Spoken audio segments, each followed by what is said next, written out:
Bonjour et bienvenue à ma recette de septembre 2016. Ça me fait très plaisir de vous présenter aujourd'hui la recette de choux braisés aux pommes, qui est une recette que j'avais trouvée dans un des livres de Jamie Oliver et qui est très comfort food, si on peut le dire comme ça. C'est une recette qui est très automnale et je vais vous énumérer les ingrédients tout de suite. Donc, on a besoin d'un chou rouge, grandeur moyenne, pas besoin d'un trop gros.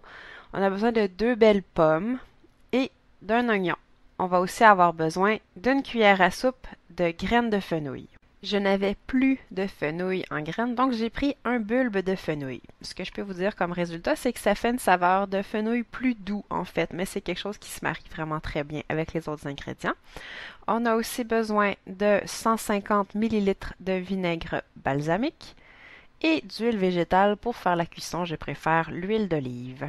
Donc on va faire chauffer l'huile à laquelle on va ajouter les graines de fenouil qu'on va avoir pilées avant de les ajouter. Et tout ce qu'on veut, dans le fond, c'est qu'elles deviennent odorantes, donc peut-être 2 minutes maximum.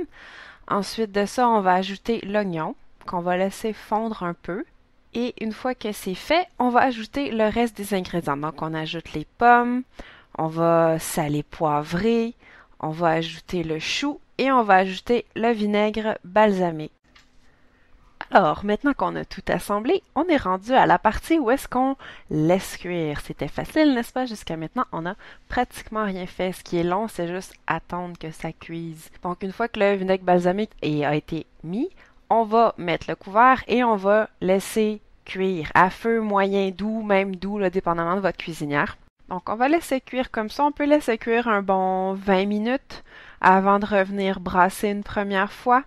Et ensuite, on va s'assurer de bien brasser, de vraiment essayer de retourner là, partout dans la poêlonne. Et on va remettre le couvercle et on va relaisser cuire pour un autre 20 minutes. Donc, une fois que vous avez brassé 3 fois, normalement, ça va être prêt. Ça reste très coloré quand c'est du chou rouge. Vous pouvez aussi prendre du chou vert, mais le chou vert, ça va être très bon quand même, mais ça finit par avoir l'air brun. Alors, je me permets de vous faire une suggestion d'accompagnement. Originalement, c'était une recette qui était préparée avec du bacon. Quand on décide d'être végétarien, on ne prend plus de bacon. Donc, j'ai remplacé ça par quelque chose qui ressemble en termes de texture et de goût. Et j'ai fait du bacon de tempeh. Donc, c'est assez facile à faire. On fait dégeler un bloc de tempeh. On le coupe en tranches qu'on dispose sur une plaque de cuisson. Et moi, pour l'assaisonner, j'utilise du ketchup manis, qui est une sauce soya sucrée qui vient d'Indonésie. Je trouve que ça fait un feeling très teriyaki, mais vous pourriez aussi assaisonner le tempeh là, vraiment avec ce qui vous fait plaisir. Ça pourrait être juste sauce soya et huile d'olive, ça pourrait être de la sauce barbecue. Vraiment, qu'est-ce qui vous tente là, au niveau de cette saveur-là. Et on va enfourner à 350 degrés Fahrenheit pendant environ 20 minutes. En le sortant, il va être bien croquant et vous allez pouvoir garnir votre chou avec et monter de très belles assiettes.